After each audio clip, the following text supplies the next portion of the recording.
हमारे देश में अगर कोई यह कह दे कि भूत प्रेत, आत्माएं या एग्जॉर्सिज्म सिर्फ फिल्मों तक ही सीमित हैं, तो शायद उसने मुंबई को ठीक से देखा ही नहीं।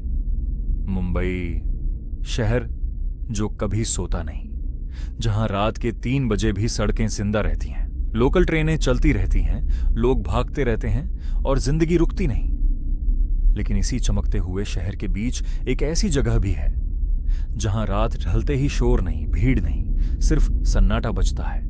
आज की कहानी ना किसी गांव की है, ना किसी पहाड़ की, ना किसी जंगल की। आज की कहानी है मुंबई के अंधेरी इलाके की, और आज की कहानी है एक चर्च की। ये कहानी शादी की नहीं है, ये कहानी किसी कपल की नहीं है, ये कहानी है एक एक्सोर्सिज्म की। और गाइस, ये कहानी जितनी सुनने में डरावनी है, उससे कहीं ज्यादा डरावनी है इसकी सच्चाई। लेकिन कहानी शुरू करने से पहले अगर आपको रियल हॉरर, पैरानॉर्मल घटनाएं और ऐसी कहानियां पसंद हैं जो दिमाग में देर तक गूंजती रहे, तो चैनल को सब्सक्राइब कर लीजिए। और अगर वीडियो पसंद आ रहा हो तो एक लाइक अपने भाई के लिए बनता है। अब कहानी शुरू करते हैं। यह घटना है कुछ साल पहले की। अंधेरी में रहने वाली एक लड़की थी, उम्र करीब 26 से 27 साल। नाम था मीरा। मीरा एक बिल्कुल नॉर्मल जिंदगी जीती थी। कॉर्पोरेट जॉब, सुबह भीड़ वाली लोकल ट्रेन, शाम को थकी हुई वापसी, वीकेंड पर कभी दोस्तों के साथ कॉफी, कभी मॉल, कभी नेटफ्लिक्स। लेकिन मीरा की एक आदत थी, वो हर रविवार चर्च जरूर जाती थी। ना ज्यादा देर रुकती, ना किसी से ज्यादा बात करती, बस प्रार्थना, मोमबत्ती और फिर घर वापसी। शुरुआत में सब कुछ बिल्कुल नॉर्मल था, लेकिन कुछ महीनों बाद धीरे धीरे कुछ बदलने लगा। सबसे पहले बदला मीरा का व्यवहार। जो लड़की हमेशा हंसती रहती थी, वो चुप रहने लगी, अकेले रहने लगी, कम बोलने लगी। रात को उसे नींद नहीं आती थी, और जब आती तो अचानक चीख के साथ टूट जाती। एक दिन उसकी मां ने पूछा, मीरा क्या हुआ है? मीरा ने बहुत धीमी आवाज में कहा, मुझे लगता है कोई मुझे देखता है।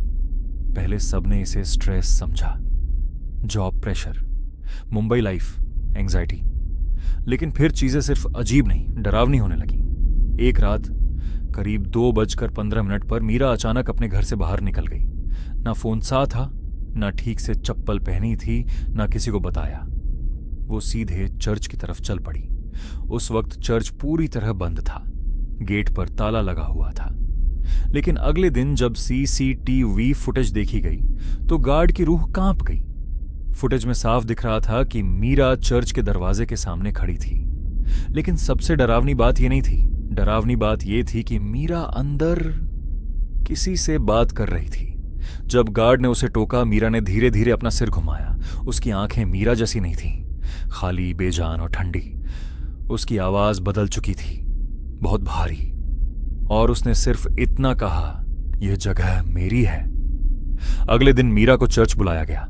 फादर ने उससे बात की, प्रार्थनाएं हुई। लेकिन जैसे ही होली वाटर उसके माथे पर पड़ा, मीरा जमीन पर गिर पड़ी। अब उसकी आवाज पूरी तरह बदल चुकी थी, भारी, गुस्से से भरी हुई। उसने कहा, यह चर्च मेरे ऊपर बना है, मैं यहां से कहीं नहीं जाऊंगी।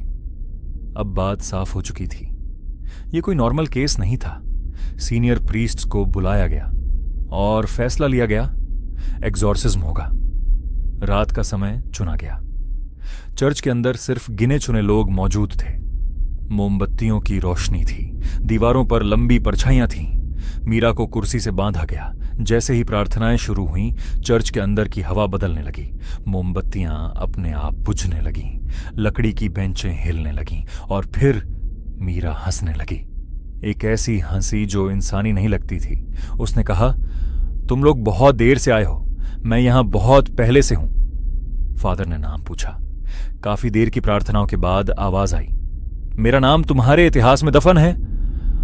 लगभग 3 घंटे तक एक्सोर्सिज्म चला। मीरा कई बार बेहोश हुई, कई बार उठी, और फिर अचानक एक जोर की चीख।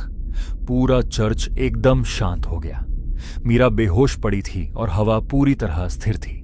सुबह होने तक मीरा को होश आ गया। उसे कुछ भी याद नहीं था, लेकिन उसने एक बात साफ कही, अब वहां कोई नहीं है। आज मीरा पूरी तरह ठीक है, लेकिन आज भी कई लोग कहते हैं कि अगर आप देर रात उस चर्च के पास रुक जाएं, तो किसी कोने से धीमी आवाज आती है, ये जगह मेरी है। गाइस, ये कोई मूवी स्क्रिप्ट नहीं है। एग्जॉर्सिज्म रियल होते हैं, और मुंबई जैसी जगहों में भी ऐसी कहानियां दबी हुई हैं। अगली वीडियो में मैं लेकर आऊंगा भारत के सबसे खतरनाक हॉन्टेड चर्चेस की कहानी। तब तक सतर्क रहिए, और रात में अकेले किसी चर्च के पास रुकने से पहले एक बार जरूर सोचिएगा।